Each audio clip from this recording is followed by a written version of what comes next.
Hello guys, what I'm going to show you today is how you can fix high ping and packet loss in Steel Hunters. Now, this issue is actually not going to be related to Steel Hunter itself, but it is going to be related to your internet connection, okay? So the first thing that I'm going to recommend is that you have a wire connection. You're using an Ethernet wire instead of a Wi-Fi connection, okay? This is very important when you're playing any online game, okay? So always make sure that you have a wire connection.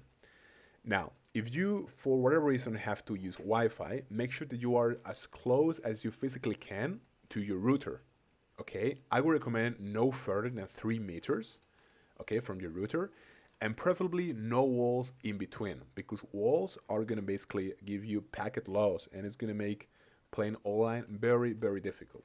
Now, the second step that you should always take as well is to take an speed test, okay? So just go to Google here and type speed test, okay? And just click on any result you like, and let's click on run speed test here, okay? And after this finishes, you wanna point or you wanna notice your latency or your ping, okay? Which is gonna tell you basically how much delay you have to the server. Now, for a good stable connection, you want to make sure that your ping is always below 30 milliseconds. Okay, that's a worth advice here.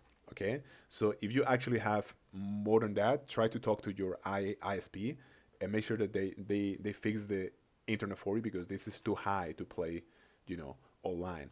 Okay, so that's first of all.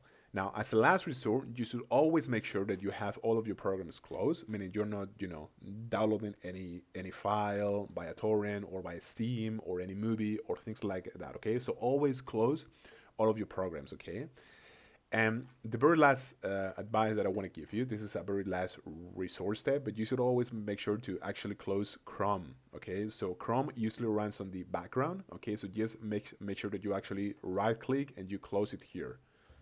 Okay, so that's pretty much it. Thank you so much, guys.